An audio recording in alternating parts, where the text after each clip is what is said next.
శ్రీరామ జయం. జాతకంలో జ్యోతిష సంప్రదాయాన్ని అనుసరించి కాలంలో వచ్చే మార్పులను పంచాంగం ద్వారా మనం తెలుసుకుంటూ ఉంటాం. ఈ పంచాంగాలు విశేషంగా మనకు తెలియజేసేవి కర్తరి, మూఢాలు, ముహూర్త నిర్ణయాలు. యత్పుణ్యం నక్షత్రం.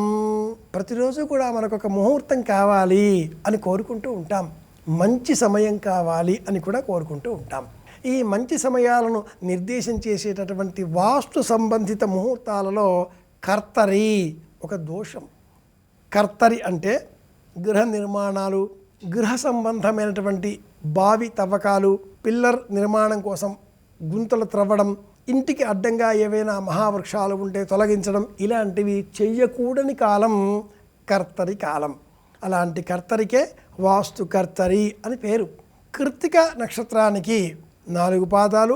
ఆ కృత్తిక నక్షత్రం ముందుగా ఉండేటటువంటి నక్షత్రం భరణి నక్షత్రం, తదుపరి ఉండే నక్షత్రం రోహిణి నక్షత్రం. కృత్తిక 4 పాదాలు అంటే ఉజ్జాయింపుగా ఒక 14 రోజులు. భరణి 3, 4 పాదాలు అంటే ఒక వారం రోజులు.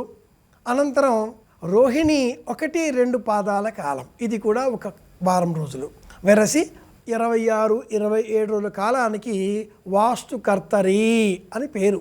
సూర్య సంచారం ఈ భరణి 3, 4 పాదాలలో, కృత్తిక 1, 2, 3, 4 పాదాలలో, రోహిణి 1, 2 పాదాలలో ఉన్న కాలంలో కర్తరి అన్న దోషాన్ని ఆపాదిస్తూ మన పంచాంగాలు ఈ కర్తరి ఉన్న కాలంలో గృహ ఆరంభం చేయకూడదు అనే ఒక నిర్ణయాన్ని తెలియజేశాయి. ఈ రోజుతో వాస్తు కర్తరి సంపూర్ణం అవుతుంది. వాస్తు కర్తరి వాస్తు దోషం లేని కారణం చేత ఇంటికి సంబంధించిన నిర్మాణ పనులను ప్రారంభం చేసుకోవచ్చు. అయితే మరొక వైపున అధిక మాసం కూడా ఉంది, అది కొనసాగింపులో ఉంది. అరుదుగా 30 నెలలకు వచ్చేటటువంటి ఈ కాలం కాబట్టి అధిక మాసం ఇంకా ఉన్న నేపథ్యంలో గృహ నిర్మాణాలు ఆరంభం చేయకూడదు. కానీ పూర్వం ప్రారంభం చేసినటువంటి గృహ నిర్మాణ కార్యక్రమాలను కొనసాగించవచ్చు. ఇది ఒక లాభదాయకమైనటువంటి సూచన. ఇంటికి సంబంధించిన దోషాలు అనేకం ఉంటాయి. వాస్తు దోషాలలో ఆగ్నేయం, నైరుతి, వాయవ్యం, తూర్పు, ఈ దిక్కులకు సంబంధించిన దోషాలను తెలిసి తెలియక మనం ఆయా గృహాలలో ఉండి అలా ఇబ్బందులు ఎదుర్కొంటూ ఉంటాం. ఇంటికి ఆగ్నేయం వైపు దోషం ఉన్న ఎడల ఇంట్లో ఉండే అతివ మహిళలకు అనారోగ్యం, నైరుతి దిశలో దోషాలు ఉన్న ఎడల యజమానికి దోషం, వాయవ్య దిశలో దోషాలు ఉన్న ఎడల ఆ ఇంట్లో సంతానం అంటే పిల్లలు, మనమలు, మనమరాండ్లు ఆ ఇంట్లో ఉండకపోవడం, ఈశాన్యం దిశలో దోషాలు ఉన్న ఎడల ఇంటికి డబ్బు రాకపోవడం, అప్పుల పాలు కావడం, పదవి రాకపోవడం, ముఖ్యంగా రాజకీయ నాయకులకు పదవీ యోగం లేకుండా పోవడం, ఈశాన్యం లోపాలుంటే పదవులు లభించవు.